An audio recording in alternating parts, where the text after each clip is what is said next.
It's time to get down to business on TK Business Live, brought to you by the members of the Topeka Independent Business Association. Now, let's join Tara Dimmick, owner and publisher of TK Business Magazine, as we take a look into the business world of Topeka, Kansas.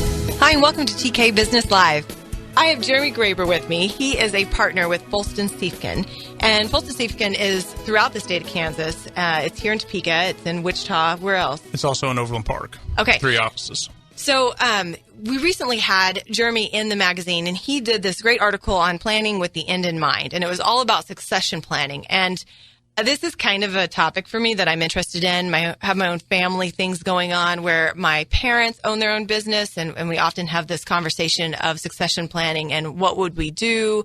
They did a succession plan, 10 years ago, but that has significantly changed in 10 years, what our lives have all transpired to be. So that discussion is very relevant. And I also think it's really relevant even when you're just starting your business and you're thinking about how things should play out, not just at the end. And so I asked Jeremy to come in and really just basically talk about this article and talk about what succession planning is. So Jeremy, as you look at this, what are the issues that we should start with and consider when a business is looking at succession planning? Sure. I think there are several issues to be considered, and the primary concern for all business owners is who will be the successor. Who's going to take over the business or the family farm when the owners or the parents are no longer around or no longer want to be in the business? And then following on to that is how, when, and in what manner will the new successors get their ownership or control of the company. And that's not necessarily the same thing. Having ownership is not necessarily the same as being in management. That can be at different times and in different manners. And then as the kind of the follow-on to that is, how do you take care of the family members that are not involved in the family business or in the family farm? Something I refer to as a passive family member.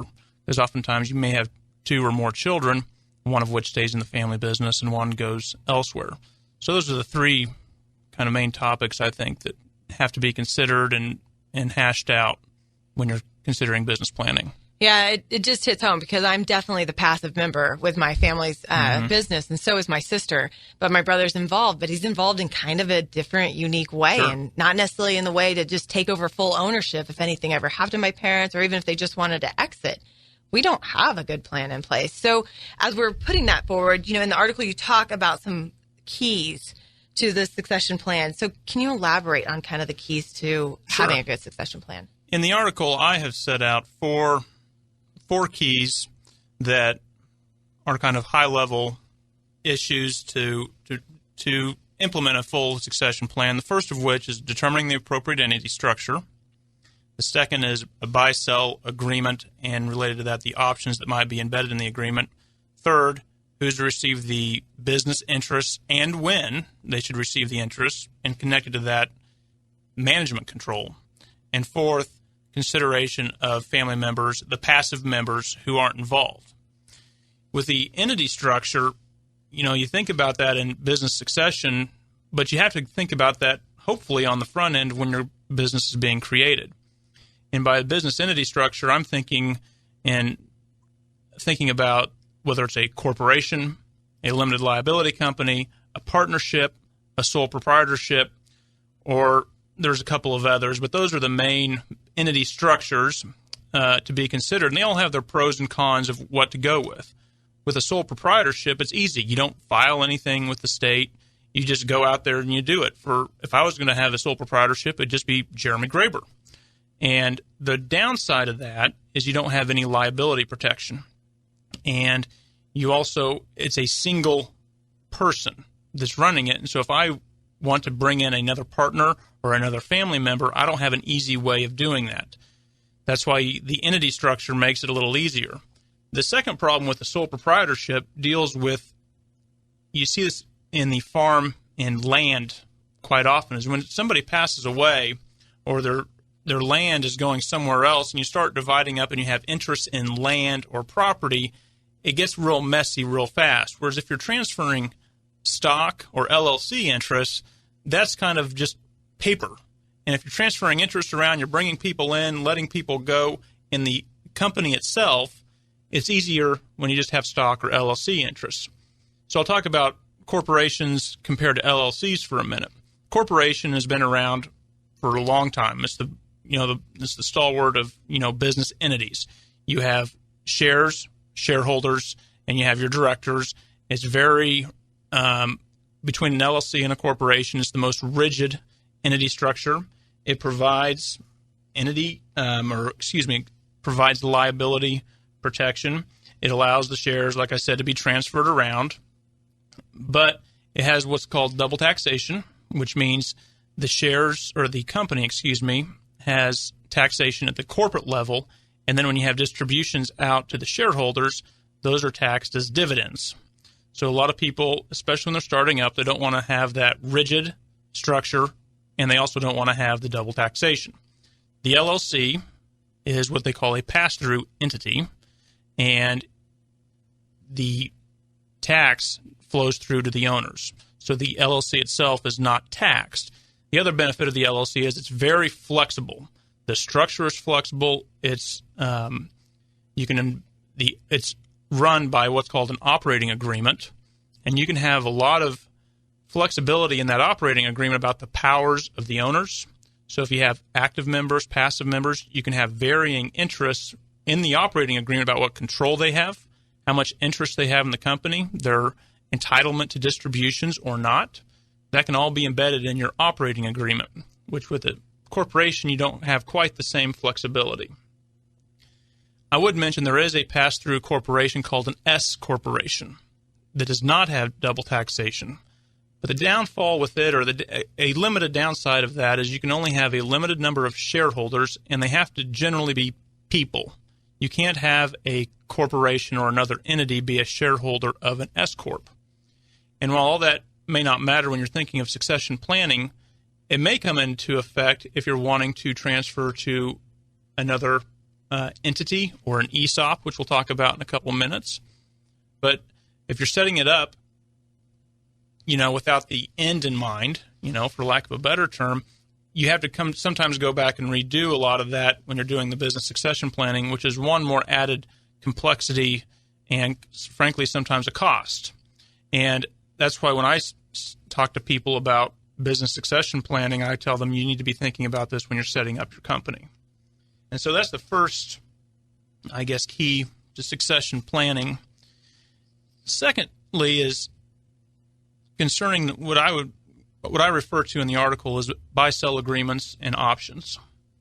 This is where you are controlling the ownership and spelling out the rights of the various owners, what control they have, who they can transfer their interest to, and what's going to happen if somebody dies, is disabled, maybe gets a divorce.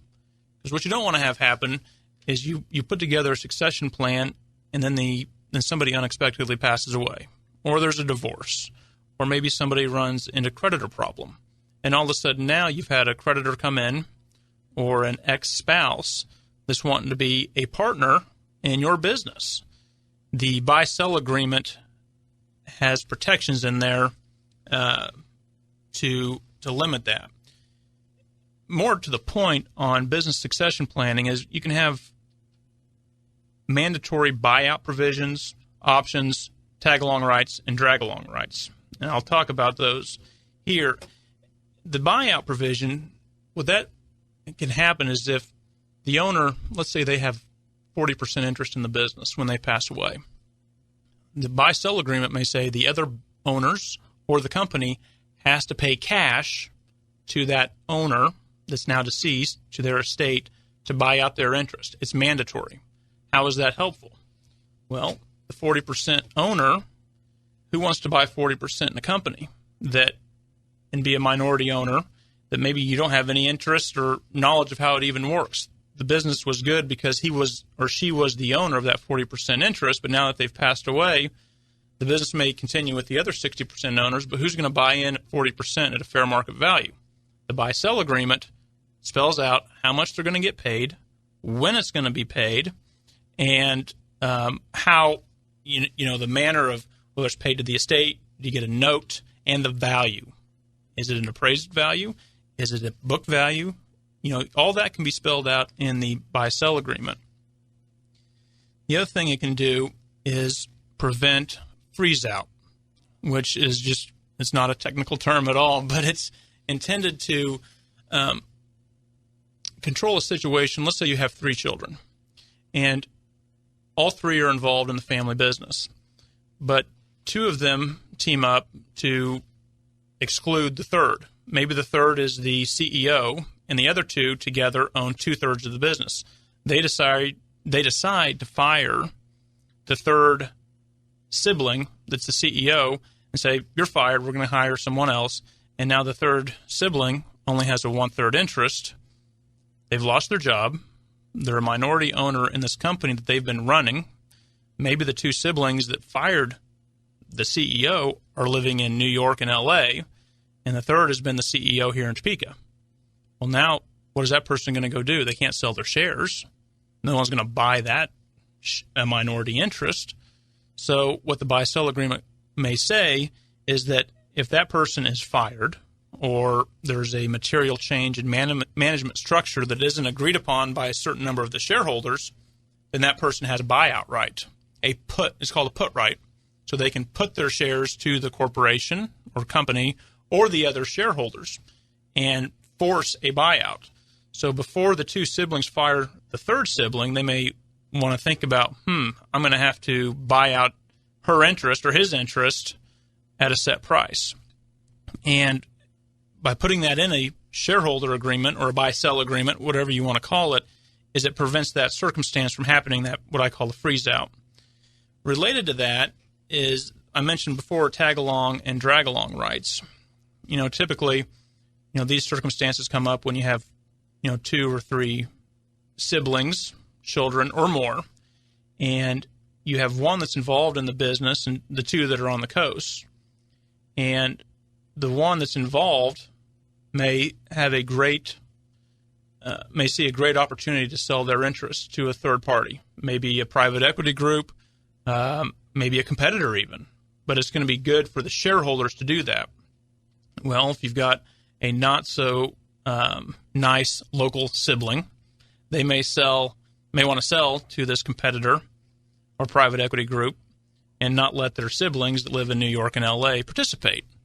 And so they may negotiate a backroom deal unbeknownst to their siblings and sell out at a high price while their siblings on the coast are minority owners with now a new CEO that's outside the family. The tag-along right that's in the shareholder agreement or operating agreement, buy-sell agreement, whatever you want to call it, would have the right to tag along in the sale to that private equity group or the competitor. And the converse to that is the drag-along rights. So let's go back to the situation where you have the local CEO and minority shareholder and the 2 siblings on the coast. Maybe they have a deal struck with a private equity group that's going to make them all a lot of money, but the private equity group says, I'm buying 100% of your company. I'm not just going to buy your interests. Well, the local CEO may think, and owner may think, well, this is a great idea. But the 2 on the coast may think it's not a good idea or don't care, or maybe they're just trying to screw their sibling that's local. And what the drag-along obligation does, if it's above a certain price, a premium, like, wow, this company has done a lot better than the parent thought it would do, or it's just above the appraised price. You can put those dollars in the buy-sell agreement. So if it's above that, you can force the non-consenting shareholders or your siblings you can drag them along into the sale. And, you may think, well, that's not quite fair to the siblings on the coast, but it's structured in such a way that they are going to be benefited, and it helps the whole company from being frozen to the perils of those on the coast, is what that drag-along provision can do. So together, the tag-along helps those on the coast tagging along to a sale by the one that's usually they're involved in the business. The drag-along can force the passive members into a sale. And thirdly, and I don't know if this is mentioned very much in my article, is an option. And this allows one sibling or one owner to buy out the others at an agreed price. And the way that's structured is to be a number of different ways. It can be an appraised value, it can be book value, it can be a formula. But what that can do is it's helpful in a number of different ways. One, maybe the person that's involved in the business now has enough money to finally buy out their partners, their siblings. The other thing it can do is provide certainty to the current owner that if they know that with that option, if they work hard, can grow the business and have the liquidity, they can buy out their siblings who aren't involved and may not want to be involved. But you have to be careful with the option in that they don't buy out their sibling at a low price and then turn around the next day and sell at an inflated price to private equity or another purchaser. And the way that works, the way you can protect that is your tag-along rights that are in your shareholder agreement are drafted in a way that it's not just while they own the shares, but maybe for a year after they sell, maybe a year after that option is exercised. Any sale to a third party after that, they still get to participate. They still get a tag along to any price above what they sold to their sibling. So your option, your tag along, and drag along rights, all within the buy-sell agreement, can help control some of those issues. Before you keep going, I'm just like sitting here going, wow, this is, I mean, in some ways it just seems like this is so critical. And I think about all of the family businesses that have torn families apart because they didn't do this. Yes. I mean, this is really setting it up for the parents to have a parental experience even when they're not there to make sure that the kids do not destroy each other in the process. That's exactly right. A lot of people, especially when they get up into their 60s, 70s, and 80s, and their children are grown, they're adults, they'll come to my office and they'll say, oh, my children are grown up. They're adults now. They won't ever have any disputes. And I try not to have that response when they're in my office. But it is critical. And even though children are adults, once they grow up, they're still children of the parents, and they still a lot of times have issues with each other, even if they're under the surface. And sometimes those will never surface until the parents have passed away.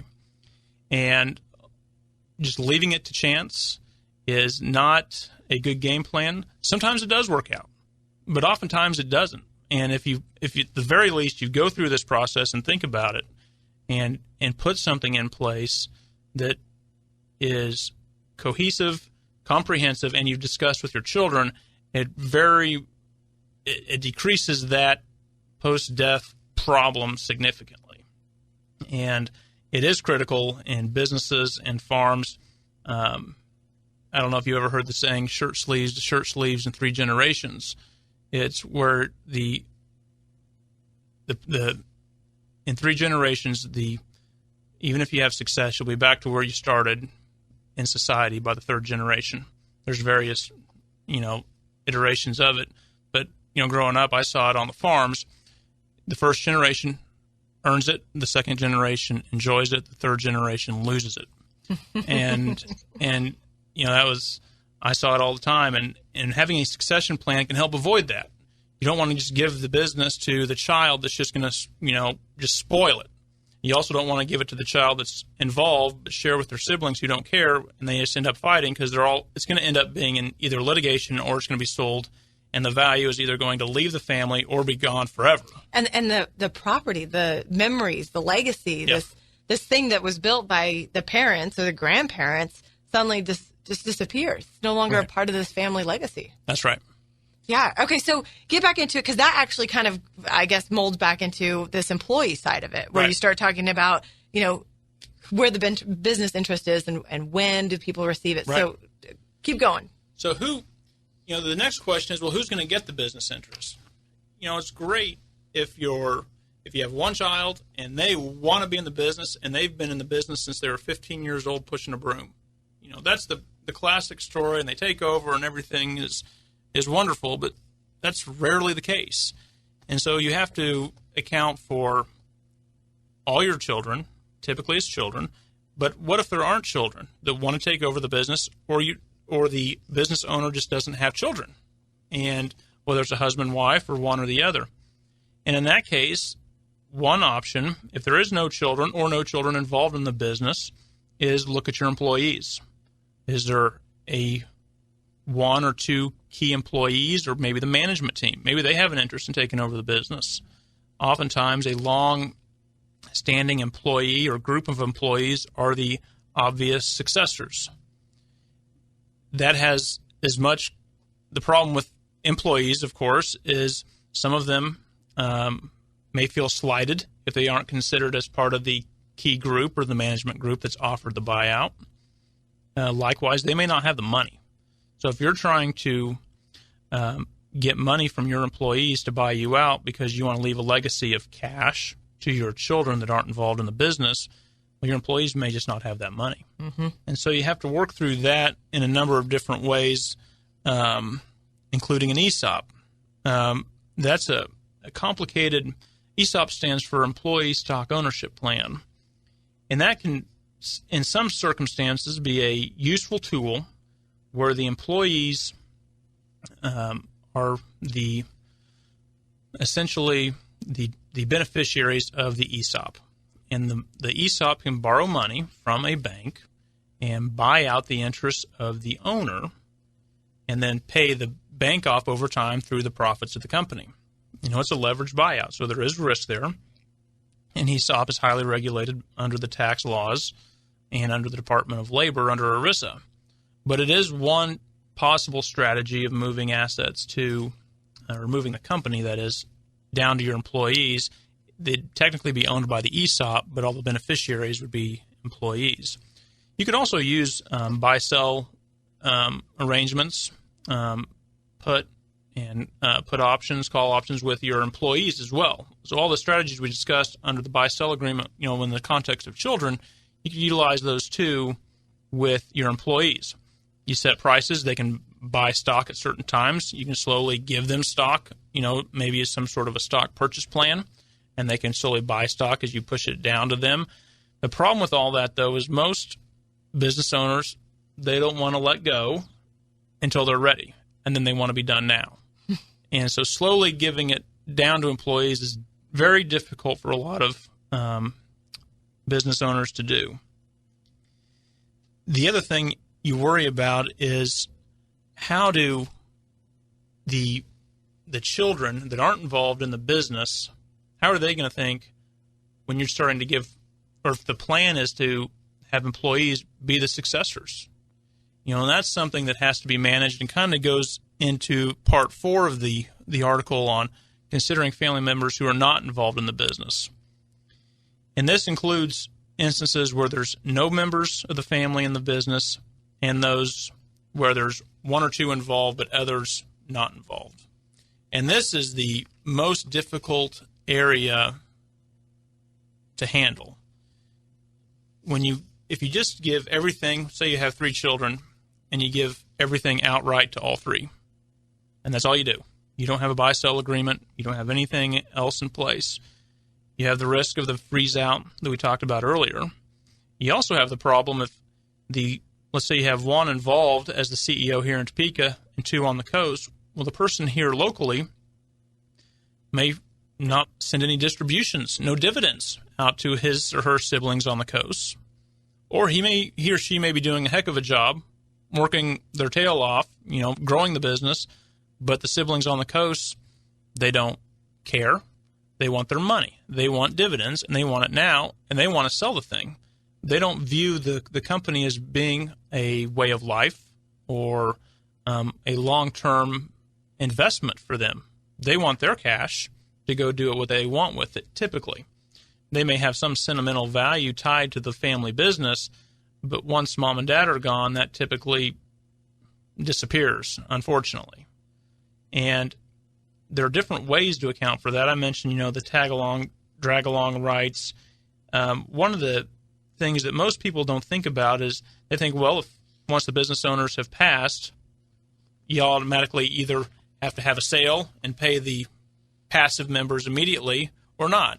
And that's not the case at all. A simple strategy is if the passive members want to be bought out, they have to wait 5 years, and then they get paid on a note, a loan, over 10 years. So you just stretch out, because chances are there may not be cash in the company or the active family members' bank accounts to pay out the passive members. But if you stretch it out over 15 years, they're either going to have the cash, or maybe they're going to realize the company's not doing that hot, and maybe they ought to just liquidate it. But just stretching out the time adds a layer of certainty for the passive members and the active members on how much cash they're going to need. It also can, in some instances, put some of the emotion aside immediately after the death of a parent. You know, a lot of rash decisions are made right after death. You can put those on hold for a while, pursuant to a plan that's already put together by that parent, documenting what they want and their wishes. People can take a step back and say, well, maybe this isn't so bad. I'll get my money in a certain period of time. You know, some of the other ideas you can do, some people always suggest life insurance. You buy life insurance so that the children that are passive are the recipients of that money and hopefully proportionate shares to the value of the company. So if you got a $5 million company, you have a $5 million life insurance policy to pay the sibling that's not involved. The active member gets the $5 million company. The other child, gets the $5 million life insurance proceeds. But oftentimes, life insurance can get pretty expensive depending on the circumstances. And the other thing you can do, in addition to the buyout over the 5 years and the 10 years, is simply grant the passive members a put right. So it's not locked in at death. It's if you want to exercise, you want to be bought out by your sibling that's operating the company, you have that right, and here's how it's going to happen. You've got to wait a certain period of time. Here's going to be the price, and here's going to be the payment plan for you to get your money out. So that allows the passive person to sit back and think, well, my local sibling is doing a good job. Everything seems great. I don't want to be bought out. It also sometimes can be an incentive for the active member or active sibling that's local to work hard to keep his or her siblings happy, pushing dividends out, keeping them informed, because maybe he doesn't want to have to go through the cash crunch of paying them out. So it's kind of a give and take on what's going on with the company versus those passive members that aren't involved in the company. And by laying all that out ahead of time, it gives a lot of certainty and can help people work together to hopefully keep the company going and achieve what is almost 99% of the time the family's goals of treating all their children equally. They want to treat all their kids exactly the same, but they're stuck with this difficulty of a child involved in the family business versus those that may not be. Well, Jeremy, this has been amazing. All the things you talk about, I think so many businesses, whether they're beginning or they're towards their end, they're thinking about these things and worried about these things. So how can somebody come to you and get more information and start this process of succession planning with you? Sure. Just make an appointment, come by my office, sit down. I like to sit down and get to know you and your company, what your circumstances are, and just get to know you, because every family, every circumstance is different. My phone number is 354-9412. My email is jgraber@foulston.com. Our office is downtown, and I'd be happy to meet with you. Thank you so much for joining me, Jeremy. It was great having you. Thank you, Tara. My name is Ken Daniel, and the name of my company is Midway Wholesale. What is TIBA? TIBA is advice and support. TIBA is information and education. TIBA is a voice for small business. It's amazing the changes that we've gotten made in state law to the point where we had a list at one time and it's just about finished. The Topeka Independent Business Association is strong because of its members. Become a member today by visiting topekatiba.org. Thanks so much for joining me on TK Business Live. I hope you have a wonderful week. Thanks for joining Tara and her guests on TK Business Live. Join us again next Sunday at 11:30 to hear more from our community business leaders, entrepreneurs, and people making a difference in the landscape of how business is progressively moving forward in Topeka. TK Business Live is brought to you by the members of the Topeka Independent Business Association.